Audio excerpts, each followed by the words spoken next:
Por tanto, ¿cómo se enfrentó Empédocles a este enorme reto? ¿Cómo hizo para recuperar, para rescatar el movimiento y con ello la física, que a partir de ahora tendría que ser redefinida a partir de principios completamente nuevos? Es precisamente aquí, en el problema del cambio, en el problema del movimiento, donde vamos a poder contemplar uno de los aspectos más brillantes de la filosofía de Empédocles. Así que vamos a ver qué solución propuso nuestro filósofo para este aparente punto muerto en el laberinto de la filosofía griega. La conciliación entre la estabilidad del ser exigida por la propuesta por la filosofía de Parménides y la mutable diversidad de la materia, que constituía una evidencia absolutamente incuestionable para los milesios, fue alcanzada por Empédocles, atentos, mediante la propuesta de una tesis que introduciría una innovación de consecuencias históricas para la física, la perspectiva de escala. Enseguida me vais a entender. Fijaros. Empédocles sostuvo que si bien todos los seres que nosotros podemos ver a nuestro alrededor, todos los seres con los cuales interactuamos en el día a día, que podemos ver, que podemos tocar, si bien todos estos seres se degradan, se desintegran, se transforman, cambian a lo largo de su existencia, podemos ver claramente cómo cambia la forma del cauce de un río, cómo se va marchitando una flor, es decir, si bien todos los seres mixtos cambian sin cesar, están, sin embargo, atentos, constituidos a nivel microscópico por un conjunto de materias simples, eternas e inmutables. Es decir, según Empédocles, existe en la naturaleza una diferencia de escala de la que depende directamente la correcta o incorrecta comprensión de la estructura de la naturaleza. A nivel mesoscópico, en ese nivel en el que nosotros estamos, ese nivel situado entre lo infinitamente grande y lo infinitamente pequeño, los cuerpos mixtos se degradan, pero a nivel microscópico, sus componentes básicos, aquello que Empédocles bautizó como elementos, permanecen estables, eternamente inmutables e idénticos a sí mismos, ajenos a toda forma concebible de transformación.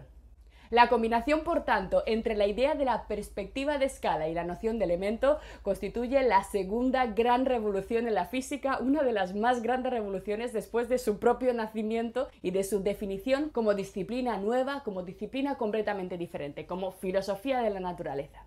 La idea de Empédocles es absolutamente brillante y, como todos bien sabéis, sigue rigiendo nuestra mirada actual del mundo, ya que supone algo absolutamente capital, que la realidad puede tener una constitución muy diferente dependiendo de la escala en la que ésta sea estudiada y analizada. Es decir, que acercándonos mucho más podemos descubrir estructuras completamente impensables, inexistentes en el nivel mesoscópico, y que la materia a muy pequeña escala tiene un comportamiento y unas propiedades completamente diferentes de las que nos muestra, de las que nos revela a primera vista. Una idea, por tanto, completamente revolucionaria, asombrosamente original y sorprendentemente cierta, pues como bien sabemos, nuestra física cuántica y los estudios que hoy en día estamos llevando a cabo con la materia a escala atómica nos revelan ciertamente eso, que hay un mundo diferente dentro de nuestro propio mundo y que estamos separados de él por una frontera inesperada, la escala. La idea de que la realidad es una especie de tarta con distintas capas de distintos sabores, es decir, con distintas leyes que rigen cada una de estas capas, es en nuestros días uno de los vectores de desarrollo más prolíferos e interesantes de la física. Debemos a Empédocles la primera intuición acerca de ello y además algo mucho más importante e interesante, la teoría de las propiedades emergentes. ¿A qué me refiero con propiedades emergentes? Fijaos. En la capa inferior de nuestro pastel, según Empédocles, y como veremos con mucho más detalle enseguida, habita un tipo de estructuras materiales con unas propiedades y leyes de interacción específicas y, al mismo tiempo, completamente ajenas a las que rigen nuestro mundo, esa capa de tarta intermedia. Es decir, nuestra realidad se apoya en otra completamente diferente de la que, sin embargo, emerge manifestando propiedades y comportamientos completamente diferentes, distintos a los de la capa inferior de la tarta, a los del mundo subyacente. Esta misma historia, como todos bien sabéis, es la que nos relata también nuestra física cuántica. En la escala de lo subatómico, del quantum, rigen un conjunto de reglas y se producen un conjunto de fenómenos que en nuestra escala, en la escala de lo mesoscópico, son completamente imposibles, contraintuitivos e incomprensibles. Relaciones entre las partículas completamente extrañas, como el entrelazamiento cuántico, la retrocausación, la multilocación o el inquietante principio de incertidumbre. Fenómenos que, sin embargo, son la base de nuestro mundo, son su fundamento. De una realidad completamente distinta emerge otra con un aspecto y unas leyes totalmente diferentes. A su vez, por encima de nosotros, en la capa superior de nuestro pastel, en el plano de lo inmensamente grande, ocurren también cosas muy extrañas. La Tierra, nada más lejos, tiene una masa tan inmensamente grande que es capaz de hacer girar a su alrededor la Luna en círculos silenciosos. Todo allí arriba, en el espacio, en lo infinitamente grande, se consume entre el frío absoluto y el infierno termonuclear. Aquí abajo, a pesar de que nosotros también tenemos masa, no tenemos suficiente como para generar esos campos gravitatorios y hacer que las cosas giren a nuestro alrededor. Bueno, aunque algunas personas sí creen que son capaces de ello. Por tanto, la mirada de Empédocles hacia abajo fue el comienzo de una revolución sin equivalente en ninguna otra cultura de la época que llevaría a la humanidad a mirar e investigar el mundo de una forma completamente nueva. Durante la modernidad, con el florecimiento de la nueva ciencia empírica, el ser humano no solo descubrió nuevos mundos más allá del océano, sino también, mediante la creación de nuevos instrumentos, como por ejemplo el microscopio, universos completos en las gotas de agua, en las hojas de las plantas o en su propia sangre.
La idea, por tanto, de la escala como frontera que debemos romper en pos del conocimiento fue la primera gran idea, la primera gran teoría introducida en Occidente por nuestro grandísimo Empédocles. Pero la cosa no termina ahí, ya que su segundo aporte capital para la física fue, como acabamos de ver, la introducción de la idea de elemento como base estable y última de la materia. De esta forma, mediante esta afirmación combinada, Empédocles consiguió dibujar una teoría física capaz de mantener el cambio milesio y garantizar al mismo tiempo la estabilidad ontológica de la realidad en su nivel básico, en su nivel fundamental. El concepto de elemento ha sido así tan importante para la maduración de la física que nos va a resultar muy interesante estudiarlo con más detalle. Por tanto, vamos a profundizar un poco más en esta idea. La primera cuestión que debemos abordar ahora, por tanto, es la de estudiar y aclarar exactamente qué son los elementos de Empédocles, cuáles son sus características y sus propiedades y qué papel tuvieron exactamente en su explicación de la naturaleza. Sus nombres y sus números seguro que lo conocéis, ya que, como hemos mencionado, fueron asimilados por Aristóteles y a través de él por toda la historia de la filosofía y toda la historia de la física occidental posterior, convirtiéndose en algo así como las 4 manifestaciones básicas de la naturaleza, como sus 4 formas fundamentales. Los elementos de Empédocles fueron asimilados por los romanos, por supuesto fueron los 4 elementos de la Edad Media, los 4 elementos del Renacimiento y sobrevivieron hasta nuestros días a través de la modernidad. Estos elementos fueron el aire, el fuego, el agua y la tierra, ordenados exactamente de la forma en la que nosotros estamos viendo y simbolizados por estos interesantes triángulos que indican precisamente la posición de cada uno de los elementos respecto a los demás. Y es que fijaros, el primer rasgo que distingue a los elementos de Empédocles es su carácter estratificado. Es decir, entre las muchísimas propiedades que distinguen a unos elementos de otros, una de las más importantes es su peso, que hace que se distribuyan siempre de forma regular de la misma manera.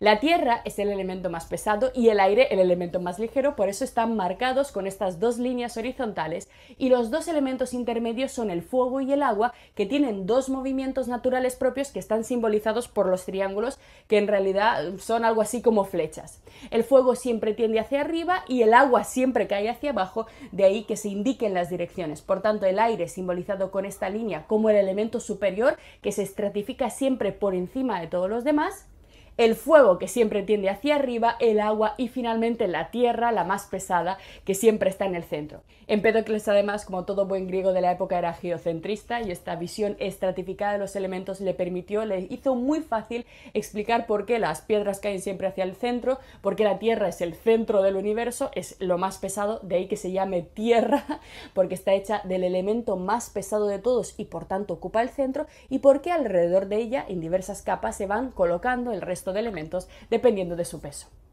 Pero muy bien, hasta aquí todo muy interesante, todo muy revelador, pero todavía tenemos que preguntarnos algo, y es que si los cuatro elementos de Empédocles, como acabamos de ver, son absolutamente inmutables, si no se pueden transformar unos en otros, como era el caso de Tales, el agua no se puede transformar en fuego, el fuego no se puede transformar en aire y tampoco en ninguna de las otras sustancias.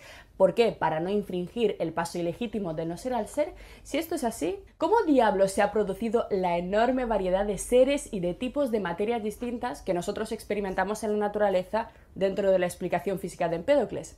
¿Cómo algo que no cambia, como algo que es absolutamente estable e inmutable, puede producir cosas tan diversas y tan cambiantes? Atentos aquí, porque la explicación que va a ofrecer Empédocles es absolutamente brillante y además hará fortuna en Occidente.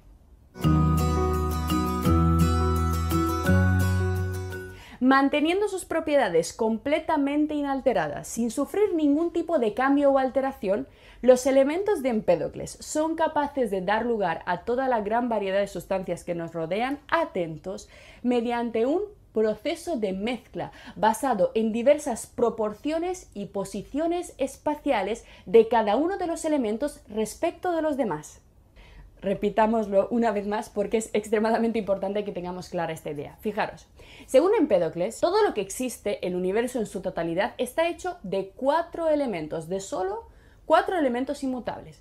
La distinción entre las cosas, es decir, aquello que hace que un tipo de cuerpo mixto sea distinto de otro cuerpo mixto, por ejemplo, lo que diferencia, yo qué sé, a una rana de un cristal de cuarzo, es exclusiva y sencillamente el modo en el que dentro de cada uno de sus cuerpos se han distribuido, se han mezclado los cuatro elementos para dar lugar al cuerpo particular del cristal y al cuerpo particular de la rana. Estas diferencias en la mezcla se hacen, por tanto, como acabamos de decir, tanto en la cantidad de elementos que hay en cada uno de los cuerpos como en las posiciones de los elementos respecto a otros dentro del cuerpo. Es decir, lo que distingue el cuarzo de la rana es la cantidad concreta de agua, aire y fuego que hay en el cuerpo de la rana, a diferencia del cuerpo del cuarzo, y también la posición que tiene el aire, el fuego, el agua y la tierra dentro del cuerpo de cada uno de ellos. Así, por tanto, la rana se distingue del cuarzo porque tiene un poco más de agua, un poco menos de tierra en una combinación específica, mientras que el cuarzo, además de tener una proporción diferente de cantidades de elementos, estos se encuentran dentro de su estructura relacionados entre sí de formas diferentes. Además, esta visión, esta explicación de la naturaleza y de la materia, creo que no nos debe sorprender a ninguno, porque es tremendamente parecida a la lógica que sostiene la explicación de la naturaleza de nuestra física contemporánea, ¿verdad? Según la versión vigente de la física y de la química, según nuestra visión actual, todo lo que vemos, todo lo que podemos tocar, todo lo que podemos sentir, todo lo que existe, todo es fruto de la combinación a nivel atómico de un conjunto de elementos químicos básicos recogidos en nuestra famosa tabla periódica. Los elementos de nuestra tabla, si bien no son eternos como los de Empédocles, porque nuestros elementos surgieron en algún momento de la historia del universo, los elementos de la tabla periódica han sido fruto de diversos procesos naturales. Según nuestra física, todos ellos no existían en las primeras etapas del universo, en la época posterior al Big Bang, sino que han ido apareciendo como consecuencia de diversos procesos naturales, como la explosión de supernovas, etc. Como os decía, si bien los elementos de nuestra tabla periódica no son ciertamente eternos, sí son muy estables y mantienen sus propiedades inalteradas durante mucho tiempo.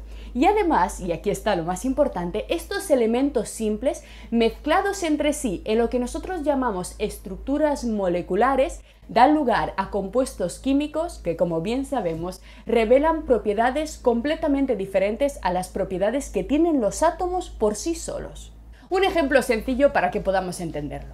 Según nuestra física, todos y cada uno de los átomos de hidrógeno y todos y cada uno de los átomos de oxígeno que existen en el universo son exactamente iguales entre sí, idénticos en el sentido pleno de la palabra. Es decir, las propiedades de un átomo de oxígeno que podríamos encontrar aquí en la Tierra son necesariamente idénticas a un átomo de oxígeno que podríamos encontrar en Marte o en el rincón más alejado del universo. Por tanto, detrás de nuestra idea de elemento químico está implícita la convicción de que, aunque no podamos verlos y analizarlos uno por uno, absolutamente todos los átomos de oxígeno tienen una masa atómica de 15,994 unidades, tienen un radio atómico de 60 picómetros, en estado ordinario forman un gas paramagnético con una densidad de 1,42 kilos por metro cúbico, tienen un punto de fusión a menos 223 grados Celsius, uno de ebullición a 188 grados Celsius, etc.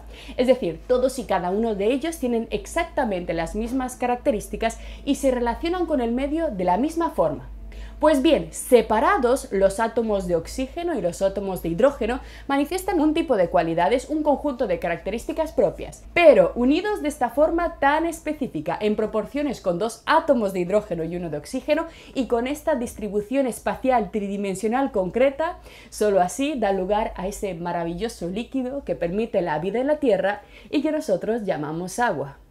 Observemos, por tanto, la potencia de la idea de mezcla que subyace a esta visión. Separados, los átomos tienen unas propiedades y combinados en mezclas tienen otras completamente diferentes.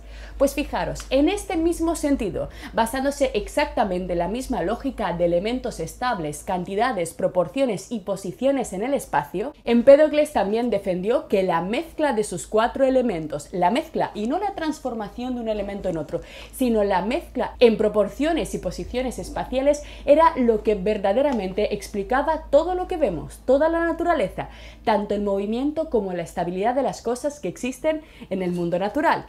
Y no olvidemos, por muy familiar que nos suene esta teoría, que estamos en el siglo V a.C.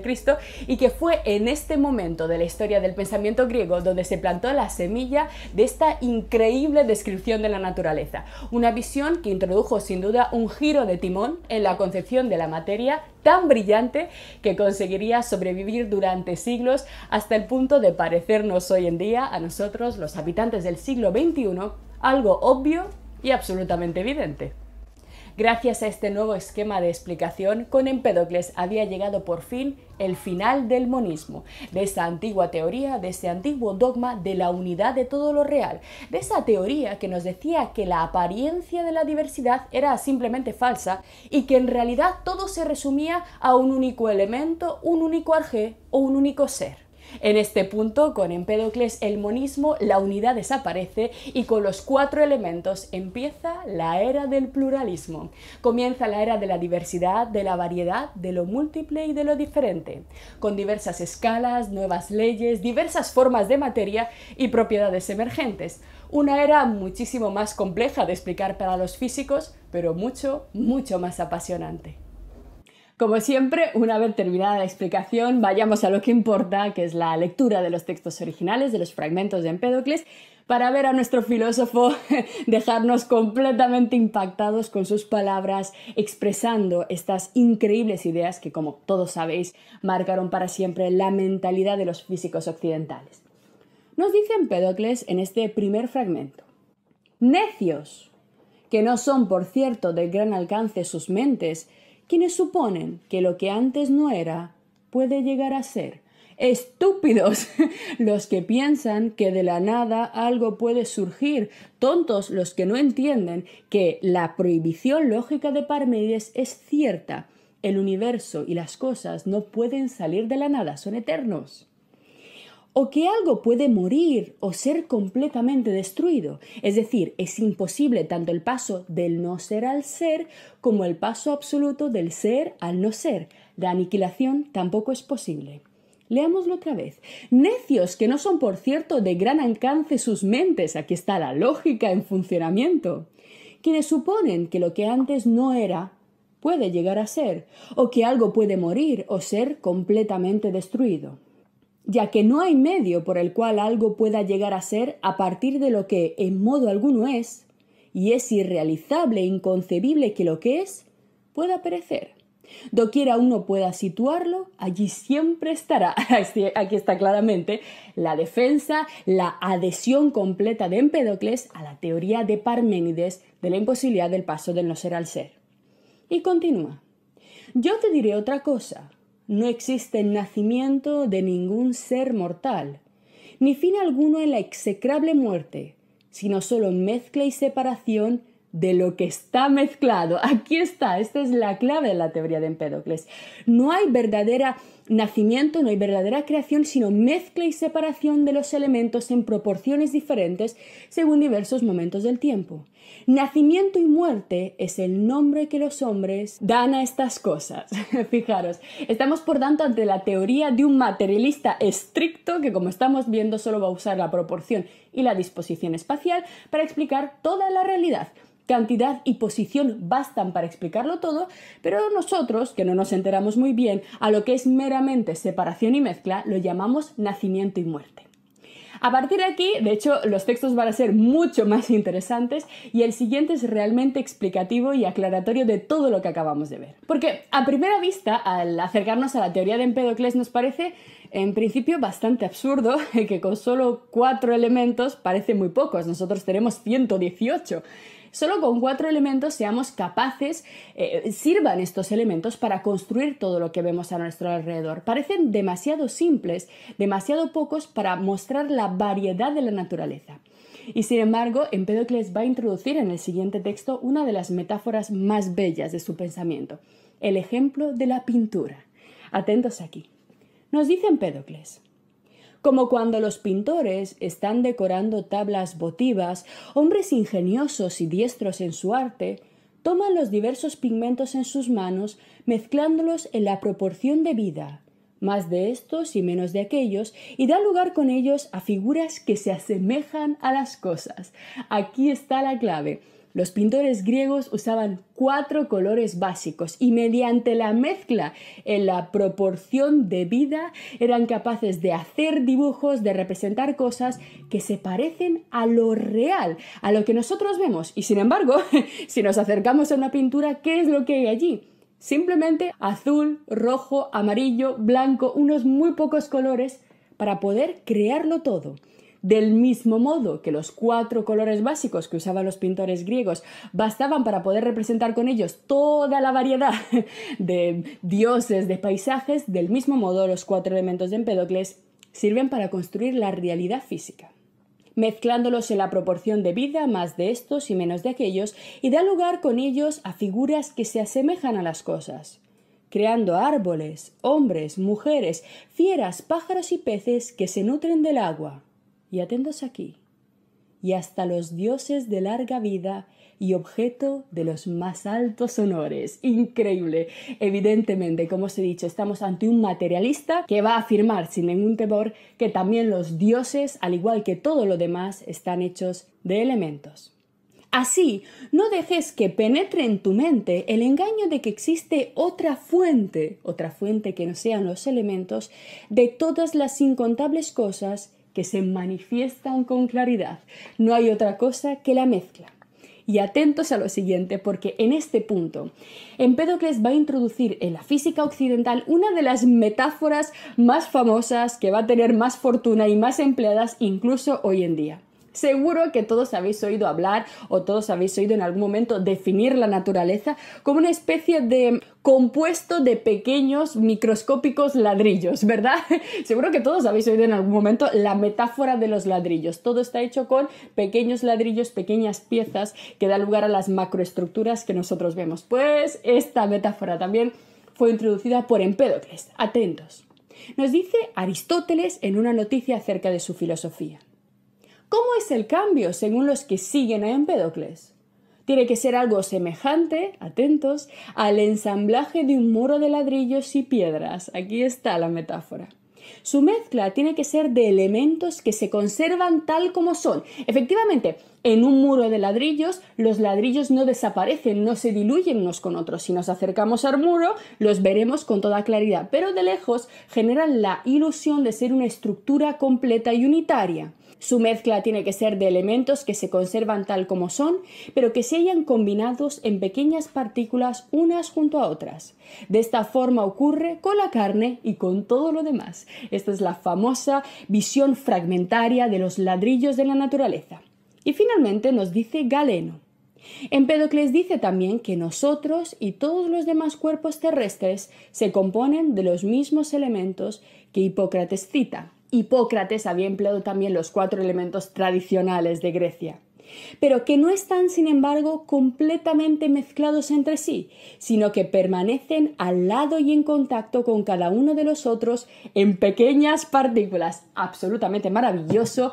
Podemos ver claramente aquí cómo se está preconizando, estamos a punto de llegar a la visión del átomo, a la idea atomista materialista introducida por Demócrito y Empédocles. Pero ¿desde cuándo sabemos que la naturaleza está hecha así? Lo que acabas de ver es solo un pequeño fragmento de nuestro curso. Si quieres disfrutarlo en su totalidad y descubrir muchos otros cursos, también de historia de la ciencia y de historia del arte, visita nuestra web anaminecam.com. Y recuerda, este proyecto solo es posible gracias a nuestro programa de microfinanciación. Si quieres apoyarnos, conviértete en uno de nuestros micromecenas en Patreon. Desde solo €1 al mes nos ayudarás activamente a seguir difundiendo la cultura. Gracias.